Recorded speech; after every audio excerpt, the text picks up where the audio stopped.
მოგესალმებით პატივცემულო ტელემაყურებლებო, დღეს სამშაბათია 21 საათი და 30 წუთი და წარმოგიდგენთ გადაცემას რუსთავის ადვოკატი. დღევანდელი გადაცემის თემა იქნება პაციენტთა უფლებები.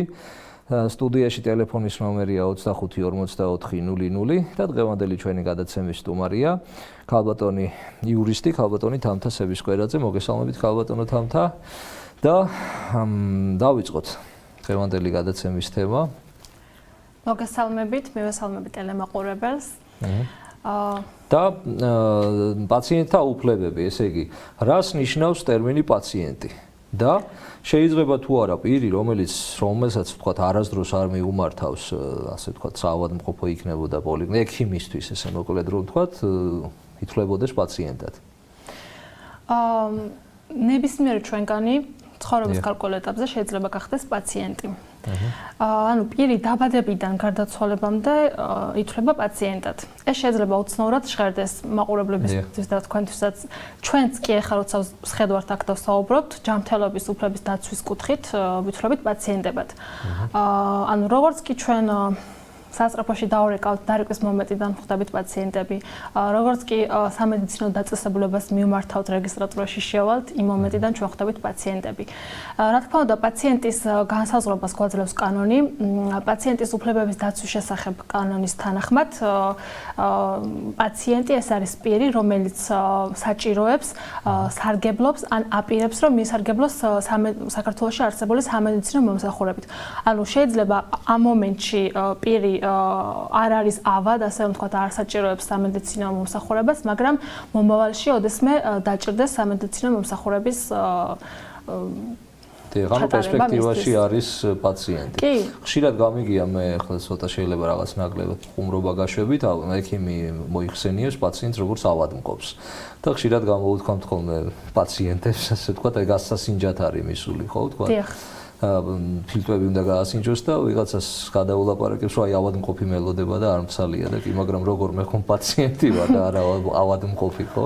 კი ბატონო, ავადმყოფი სამართლებრივი ტერმინი არ არის, შეიძლება ვიწრო საექიმო წრეში იყოს ესეთი ტერმინი, მაგრამ სამართლებრივი ტერმინი არ არის ავადმყოფი. ესე იგი, აი უფლება ჯანმრთელობაზე რას ნიშნავს და როგორ უნდა უზრუნველყოს ეს სახელმწიფო?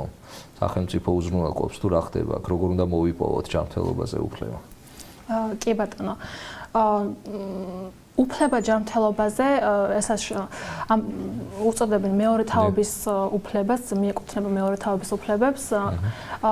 თუმცა დღესდღეობით ძალიან ბევრი ქვეყნის კონსტიტუციაში და მათ შორის ჩვენი ქვეყნის კონსტიტუციაშიც არის ასახული, რომ ყველა პირს აქვს უფლება დაცული იქნეს მისი ჯანმრთელობა.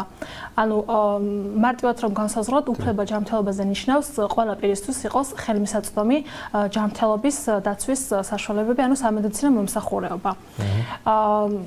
და თქვათ დაზღვევებიც მაგას ემსახურება, ხო, რომ თუ მე არ მაქვს საშუალება რაღაც დონეზე, ცოტა მეტად.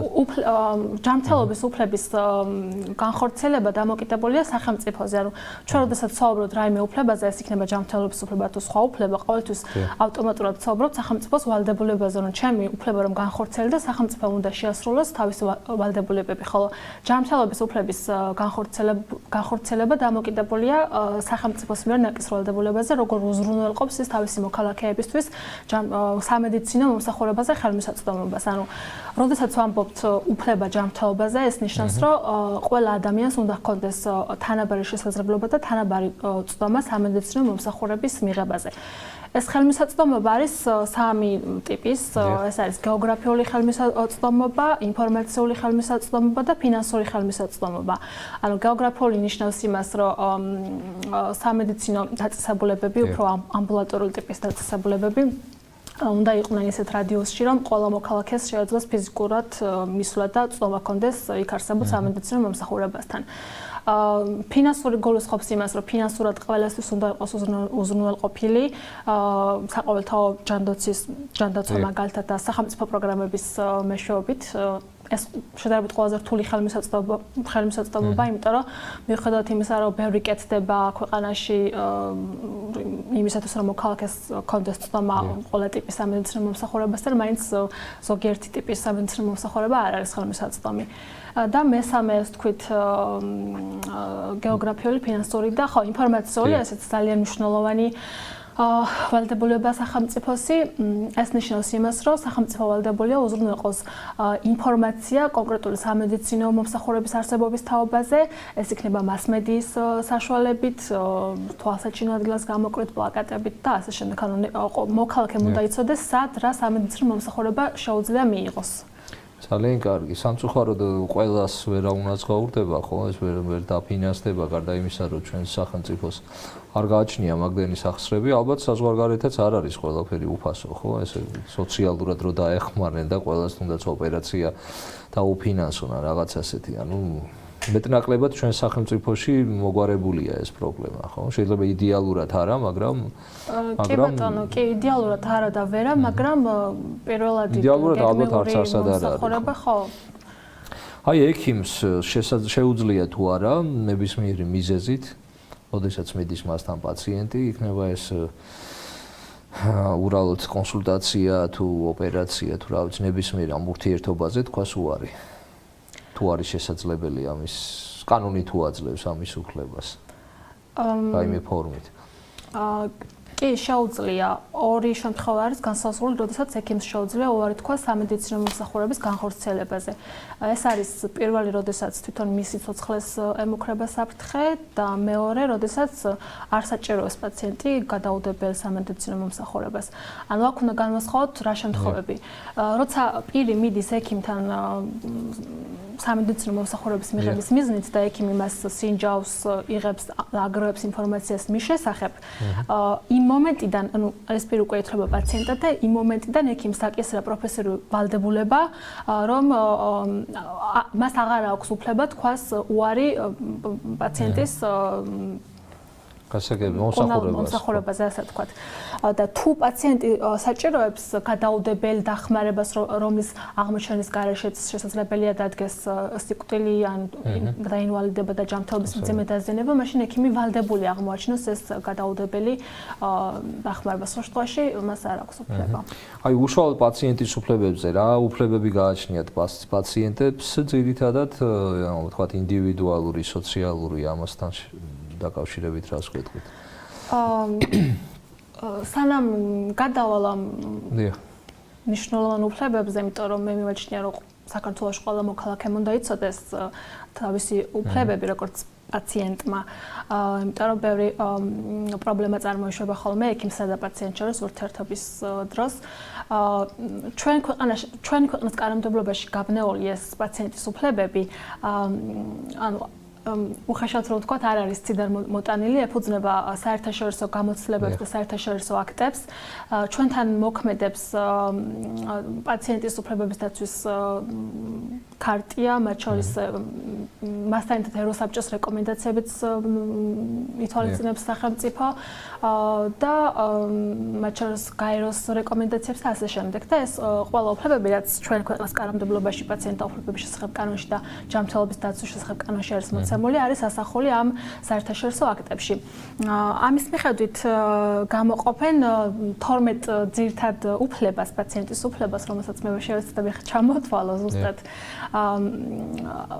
ყველაზე მნიშვნელოვანზე ვისაუბრებთ დღეს. ესე იგი, ეს უფლებებია უფლება პრევენციულ ღონისძიებებზე, უფლება ინფორმაციის მიღებაზე, უფლება თანხმობის მიცემაზე, ანუ მოგვიანებით განმარტავ ამ უფლებებს. შემდეგ ეს არის უფლება პაციენტის დროის პატივისცემაზე, რაც ჩვენ ქვეყანაში ხშირად არის ხოლმე, რომ თუ ექიმთან მიდიხარ, ექიმი ფიქრობს, რომ მას შეუძლია სრული უფლება აქვს 2-3 საათი გალოდინოს და რიგში გამყოფას, რაც შეიძლება ითქვას, რომ პაციენტის უფლების დარღვევაა. ყავადალიოს თქვა ტელეფონზე ისაუბროს, ხო? დაისვენოს ერთი პაციენტიდან მეორეზე. ხო, ამ დროს სამუშაო დრო არის. კი ბატონო, კი. მაგრამ ისიც ხო იღლება, ხო, რაღაც პერიოდით. თავარი ეს არ გაიწელოს ძალიან მისი შესვენება. ხო, ანუ პაციენტის უფლების შელახვის ხარჯზე არ უნდა ხდებოდეს. შემდეგ ეს არის ყველაზე მნიშვნელოვანი პაციენტის პირადი ცხოვრების ხელშეუხებლობა და კონფიდენციალურობის დაცვა და ბოლო ორი ყველაზე მნიშვნელოვანი უფლება ეს არის პაციენტის უფლება საჩივარის წარდგენაზე და ზიანის ანაზღაურების მოთხოვნაზე. რომ გავმარტოთ, შემიძლია გავმარტო, იმიტომ რომ ეს არის ყველაზე აი ინფორმაციაზე უფლება რას ნიშნავს? ვალდებულია ვინმე რომ ინფორმაცია მომაწოდოს?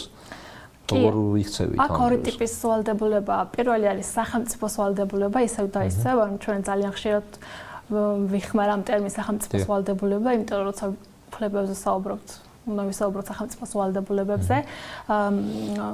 ნებისმიერი პირს აქვს საქართველოს მოქალაქეს აქვს უფლება მიიღოს სახელმწიფოსგან ყველა ეს ინფორმაცია იმ ფაქტორების შესახებ, რომლებიც შეიძლება დადებითად ან უარყოფითად იმოქმედოს მისი ჯანმრთელობის გამარჯვებაზე. აგრეთვე სამედიცინო დაწესებულება ვალდებულია მიაწოდოს პაციენტს სრული ობიექტური და ამომწურავი ინფორმაცია მისი ფსიქიკური ან ფიზიკური მდგომარეობის შესახებ. სრული და ობიექტური ინფორმაცია ნიშნავს იმას, რომ ეს ინფორმაცია უნდა იყოს მართებულად სწორი, ანუ არც ყოველგვარი გადახრების გარეშე და უნდა იყოს აი, იცით რა მაინტერესებს ეს ინფორმაცია გასაგებია რომ უნდა მიეწოდოს და თუ სურვილი გაგიჩნდა და რაღაც ვერ გაიგე, მიდიხარ კითხები და გპასუხობენ, ხო, ისეთ დაწესებულებებში როგორიც არის თქვა კლინიკები, საავადმყოფოები და ასე შემდეგ. ეს ინფორმაციას რაც შეეხება და კიდევ არის ზეგან როგორ თქვით აი თქვათ რამე დააშავა ექიმმა ხო ამის საჩივრის უფლება დააშავა როგორ არ არის კმაყოფილი ხო ხშირად ხვდებით ტელევიზიით რომ სხვადასხვა არხებით რომ აი ექიმმა თქვათ რაღაც გამოუსწორებელი შეცდომა დაუშვა პაციენტი გარდაიცვალა და მე გარკვეულა ხოლმე რომ ხან ექიმის ბრალია ხშირად არც არის ექიმის ბრალი მათი ექიმის ეს დანიშნულება არ შეუსრულებია თავიდან ბოლომდე ეს რა თქმა უნდა შემდგომ გამოძიების საქმეა ვისი ბრალი როგორ და რა იქნება მაგრამ აი ესეთ შემთხვევაში რა უფლება აქვს და როგორ უნდა განახორციელოს პაციენტმა იმ დაზარალებულმა იმისი უფლება რომ თქვათ თავს თვლის დაზარალებულად პირველს რას აკეთებს კი ბატონო აქ არის ორი ტიპის ბრალეულობა თუ ექიმმა განზრახ ჩაიდინა განზრახ არიდა თავი სწორი სამედიცინო მომსახურების განხორციელება შეიძლება დადგეს სისხლის სამართლებრივი პასუხისმგებლობა მაგრამ სამოქალაქო სამართლის კუთხით აქ პაციენტს შეუძლია აღძრა სარჩელი ექიმის წინააღმდეგ სასამართლოში ჩვეულებრივი სამოქალაქო სამართალწარმოების წესით პაციენტთა უფლებების შესახებ კანონის განსაზღვრას რა შემთხვევაში შეუძლია პაციენტს რომ მიმართოს სასამართლოს, როდესაც რა შემთხვევაში მიიღებს შედეგს ალბათ ნებისმიერ შემთხვევაში შეუძლია მიმართოს ალბათ. ხო, თავარია აქ დამტკიცდეს ან რა შეუძლია მოითხოვოს პაციენტმა ზიანის ანაზღაურება, ქონებრივი და არაქონებრივი ზიანის ანაზღაურება, ჯანმრთელობისთვის მიყენებული ნების შემთხვევაში შეუძლია მოითხოვოს ექიმისთვის ლიცენზიის და საექიმო საქმიანობის განხორციელების. ან ორივე ერთად შეიძლება ხო? კი, ორივე ერთად. პირადი ცხოვრების ხელშეუხებლობა რას ნიშნავს კონფიდენციალურობა პაციენტთან დაკავშირებით ექიმსა და პაციენტს შორის და რა პრობლემები შეიძლება წავაწყდეთ ამ კუთხით.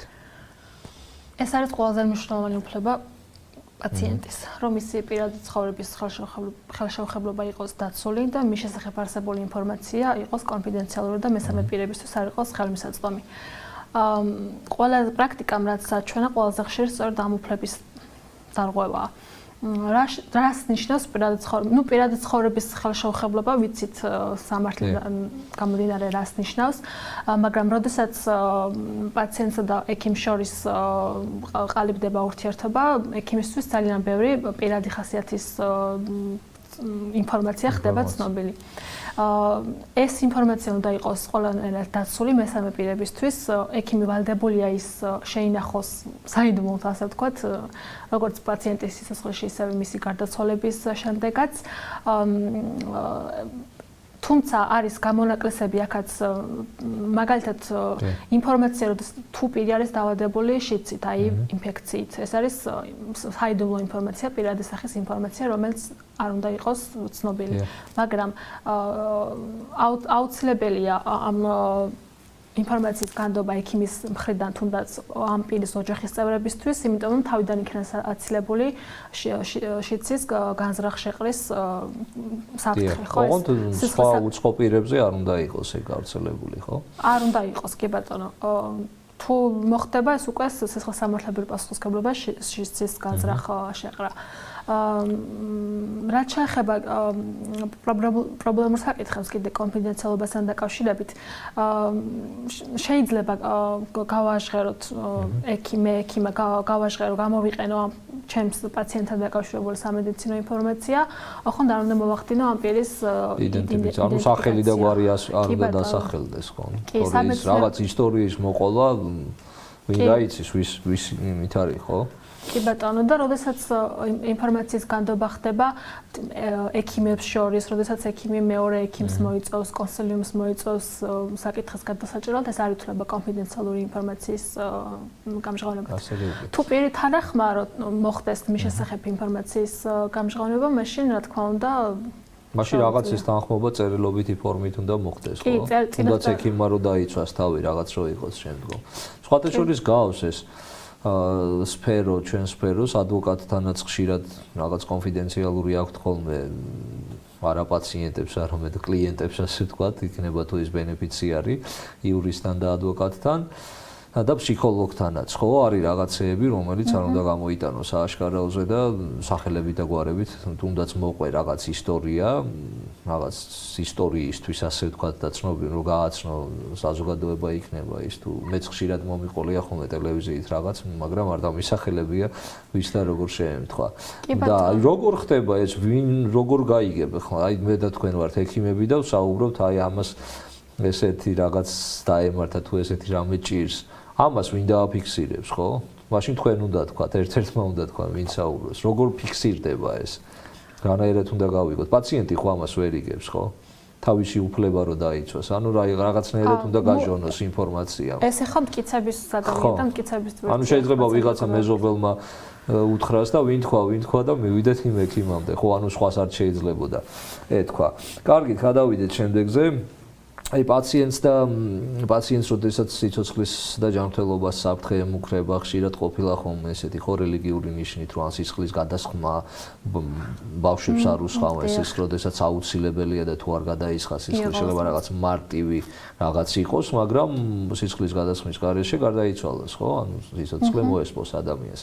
ამ შემთხვევაში არეგულირებს კანონი თუ ქაოსურად არის ესეც, როგორ ხდება აქ? უნდა ვცეთ პატივი იმ რელიგიურ მრწამს თუ ძალით უნდა გაუკეთოთ ის, თუნდაც ოპერაცია.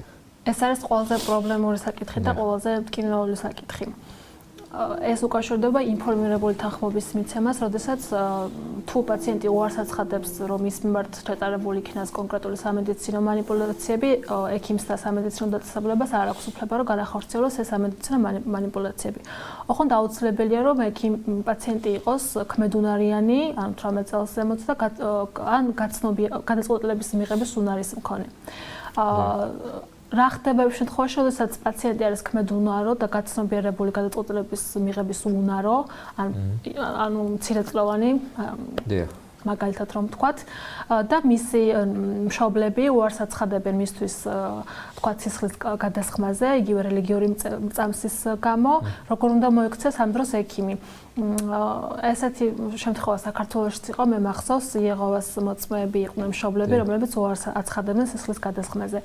ასეთ შემთხვევაში კანონი ჩვენთან პირდაპირ ამბობს, რომ ექიმმა გადაწყვეტილება უნდა მიიღოს ქმედუნარო პაციენტის ჯანმრთელობის ინტერესების გათვალისწინებით. ანუ ძალით უნდა გაუკეთდეს ოპერაცია, ხო? კი, ანუ ამ შემთხვევაში ბავშვის სიცოცხლის უფლება არის უფრო აღმატებული, ვიდრე რელიგიის და აღსარებლობის თავისუფლება. რა თქმა უნდა, ჩემი აზრითაც ესეც უნდა იყოს, იმიტომ რომ კი ბატონო. შე შემთხვევაში რაღაცებს მე პირადად არ ვეთანხმები ხოლმე ზოგადად სხვადასხვა კანონებში, მაგრამ ამ შემთხვევაში როცა ბავშვის და ან ნებისმიერი იმ ადამიანის სიცოცხლე დგას და ის ვერათ ვიცნობიერებს იმას, რომ რა მოხდა მერე, ხო, პირიქით უნდა უშელო ადამიანს. მერე რაღაც რო იყოს ექიმს დააბრალებენ და აი იმის გამო გარდაიცვალა. თუ პირი სრულწლოვანია და გაცნობიერებული აქვს თავის გადაწყვეტილება, მაშინ არ უნდა გადაუსხას ექიმმა. სხვათა შორის განვითარებულ ქვეყნებში მე კვლევისას რასაც წავაწყდი, სპეციალური გაიდლაინები არის შემუშავებული ექიმებისთვის, ასეთ იეღოვას მოწმეებთან თანამშრომლობით მიღებული გაიდლაინები, თუ როგორ უნდა მოიქცეს ექიმი ასეთ შემთხვევაში.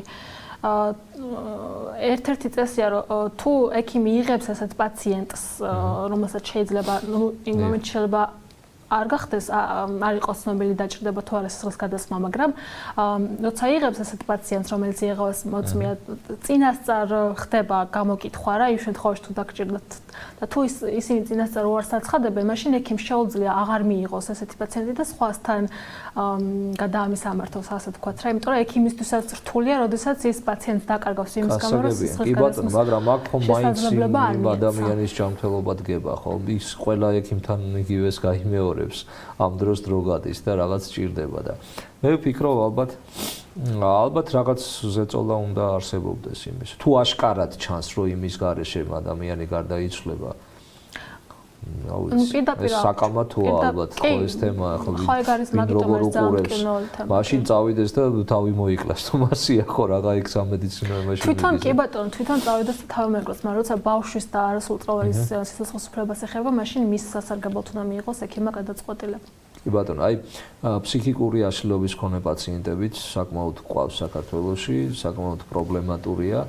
ამისი რაღაც ინფორმაცია ვნახე, რომ 1-2 საავადმყოფო იხსნება, მე მგონი თუ შენდება ახალი. ფსიქიატრული დაწესებულება. მაგრამ საავადმყოფო ერთია და ძალიან კარგია, კარგი პირობებით, მაგრამ აი რა ხდება აქ, როგორ ხდება ამის უფლებები, როგორ ილახება თუ კი, ნამდვილად ილახება. აი სანამ გამცეთვას უხსნე ვიყავი რამდენიმე წლის წინ ფსიქიატრიულ საავადმყოფოში 100-იანზე რომ იყო მაშინ. კი, მეც ვარ და ახლა ექიმების კვალიფიკაციაზე არაფერს ვიტყვი და ვიცი რომ საკმაოდ კვალიფიციური ექიმები ყავს, მაგრამ ისეთი თვითონ ეს შენობა საშინელი, რავი, ჭუჭყიანი, ძველი, დანგრეული, ჩამწრეული შუშებით ძალიან ცუდ მდგომარეობდა ეს ფსიქიურად მოშლილი, აშლილი ადამიანები ფაქტიურად თავისთვის დადიოდნენ და ვფიქრობ ცოტა ნაკლები ყურადღებაც იყო შეიძლება ამ გარემო მიმოქმედა ჩემზე. ეს პირობები მინიმალური რომ სისუფთავე და სითბო იყოს, ეს უმთავრესია და კიდევ რა რითი ილახება. ეგ არის ერთ-ერთი უფლება ფსიქიკური აშლილობის მქონე პაციენტის უფლება, რომ სარგებლობდეს და ცხოვრობდეს ადამიანის ღირსებისთვის შესაფერეს გარემოში და ასეთ გარემოში იღებდეს მკურნალობას. ის რაც დღევანდელ ფსიქიატრიულ დაწესებულებებში ხდება, იგივე იყო სიუჟეტი სურამის ფსიქიატრიულ დაწესებულებაში, ფაქტურად პირდაპირ უთანაბრდება ღირსების შემლახავ არაადამიანურ მოპყრობას რა, რითაც პირველ რიგში ილახება ან უფლების გადმოსახედიდან რომ შევხედოთ, პირველ რიგში ილახება ფსიქიურად დაავადებული ადამიანის უფლება. რაც შეეხება სხვა უფლებებს, იგივე უფლებებით სარგებლობენ როგორც ჩვეულებრივ სხვა პაციენტები, უბრალოდ აქ გამომდინარე მათი მდგომარეობისა კანონმდებელი უფრო ვთქვათ, ბევრ საკითხებში უფრო მეტ თანხმობას ითხოვს მათი კანონიერი წარმომადგენლებისგან. დიახ. ასაგები, აი პაციენტის გამოყენება თუ შეიძლება სასწავლო მიზნებისთვის. კი, სხვა შეიძლება ალბათ მაგასაც თანხმობა ჭირდება, ხო? კი, თავარია წინ უძღოდეს ამას პაციენტის ინფორმირებული თანხმობა, რომ მის შესახებ ინფორმაცია იყოს გამოყენებული სასწავლო სამეცნიერო მიზნებისთვის. და ამ სასწავლო პროცესს არ უნდა მოყოს მისი ალბათ სიცოცხლის მოსწრაფება, ხო? ისეთი არ უნდა იყოს ის სასწავლო პროცესი, რომ არ მოკლან, ხო? შეიძლება რაღაც დაჩაატარონ, როგორც ცხოველებზე ატარებენ ხოლმე. ესე იგი, ჩვენი გადაცემა პრინციპში დასასრულს მივახლოვდა, კი მქონდა კიდე რამდენიმე კითხვა, მაგრამ დაგემშვიდობებით დღეს შემდგომ ვეცდები ექიმის უფლებებიც განვავრცოთ შემდგომ რომელიმე გადაცემაში. საინტერესო იყო პაციენტთა. დღეს ვისაუბრეთ პაციენტის უფლებებზე, მაგრამ პაციენტს მოვალეობებიც აქვს და მეორე მხრივ ექიმსაც აქვს თავისუფლებები და ხო, ხშირ შემთხვევაში ექიმები ასე ვთქვათ იჭყლიტებიან ტელევიზიით იქნება პაციენტების მხრიდან. გასაგებია პაციენტს, როცა რაღაც უბედურება შეემთხვევა და პირველი ვიცი ბრალია, ესე იგი ექიმის ბრალია, არც შეიძლება მთლად მასე იყოს, ხშირ შემთხვევაში პაციენტებიც სოდავენ. აქედან გამომდინარე, ბოლოს მივდივართ ისევ სამართლებრივ შედეგებამდე და ალბათ ერთ-ერთი მხარე გაიმარჯვებს, როცა პრობლემები იქნება. კარგით, აგემშვიდობებით, ჩვენ კვლავ შევხვდებით ერთმანეთს მომავალ სამშაბათს 21 საათსა და 30 წუთზე. კარგად ბრძანდებოდეთ.